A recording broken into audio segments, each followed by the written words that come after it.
तो अब बात करते हैं कर्क राशि वालों की कि क्या मई में कर्क राशि वालों का बिजनेस बढ़ेगा, क्या इन्हें नौकरी में कोई बड़ी सफलता मिलेगी, पूरे महीने कैसा रहेगा इनका कामकाज। साथ ही अपने कामकाज में तरक्की पाने के लिए कर्क राशि वालों को मई में किन बातों का खास ध्यान रखना चाहिए, ये जानते हैं। पूरे मई महीने में आपके राशि में नीच का मंगल रहेगा। सूर्य आपके आजीविका भाव में, लेकिन एकादश भाव में 15 मई को चले जाएंगे। इसी तरह से 14 मई को बृहस्पति भी अपना गोचर बदल करके आपके व्यय भाव में चले जाएंगे। तो आपके पहले भाव में मंगल का गोचर होने से शुभ स्थिति नहीं है, क्योंकि वो नीच का है। मंगल नीच अवस्था में है। ऐसे में मंगल से आपको सहयोग नहीं मिलेगा। इस महीने आपके कर्म स्थान में सूर्य का गोचर हो रहा है, जो आपके लिए शुभदायी है।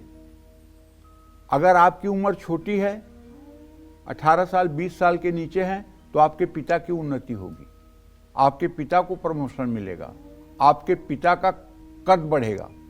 और यदि आपकी उम्र 27 साल से ज्यादा है, तो स्वयं आपका व्यक्तिगत विकास होगा। 23 मई तक बुध आपके करियर भाव में रह करके शुभ परिणाम देंगे। कुछ अपने लोग अपनी फील्ड छोड़कर नई फील्ड में किस्मत अपनी आजमा सकते हैं। अगर बेरोजगार हैं तो नौकरी की पूरी संभावना बनी हुई है। शिक्षा, चिकित्सा या रिसर्च से जुड़े लोगों को अच्छे अवसर मिल सकते हैं। अगर आप सरकारी नौकरी करते हैं और कर्क राशि के जातक हैं, तो स्थानांतरण का भी योग बन रहा है।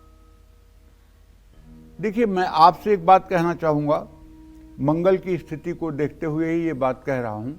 और चूंकि चंद्रमा आपका राशि स्वामी है, वो तो हर 2.25 दिन के बाद राशि बदलता रहता है। आपके वर्क प्लेस में स्थानांतरण का योग बन रहा है। एक डिपार्टमेंट से दूसरे डिपार्टमेंट में या एक जगह से दूसरे जगह जाने का योग बन रहा है। तो इस महीने भावुक होकर के या जल्दबाजी में आपको कोई फैसला नहीं लेना चाहिए।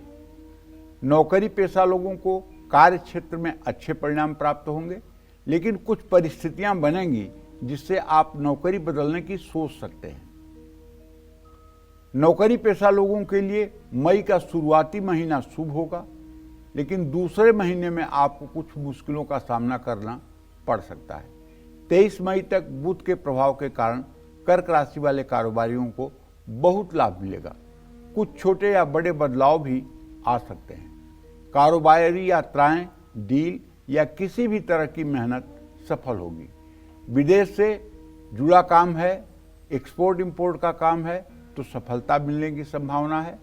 कुल मिलाकर मई महीने में नौकरी पेशा लोगों की तुलना में कारोबारियों का भाग्य ज़्यादा मजबूत रहेगा। मैं आपसे ये कहना चाहता हूँ कि अगर आप हो सके तो नित्य भगवान शिव की आराधना करें। अगर आप महिला हैं तो आपको अपने घर में पारे का शिवलिंग रख करके नित्य उसका अभिषेक करना चाहिए।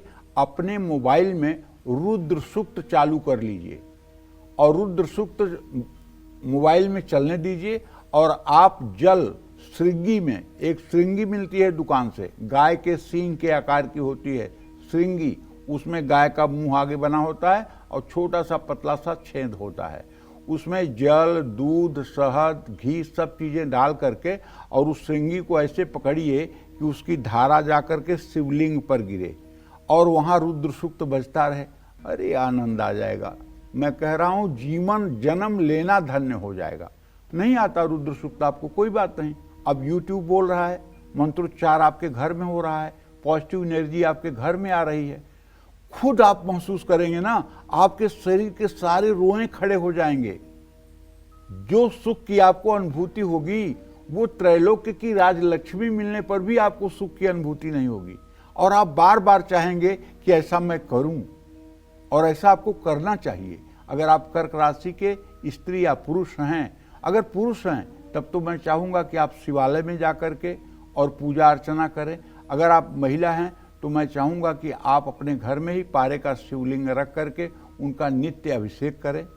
इससे आपको आनंद की बरसात होगी और आपके जीवन में अगर कोई रुकावट है तो वो दूर हो जाएगी। जय मां विंध्यवासिनी।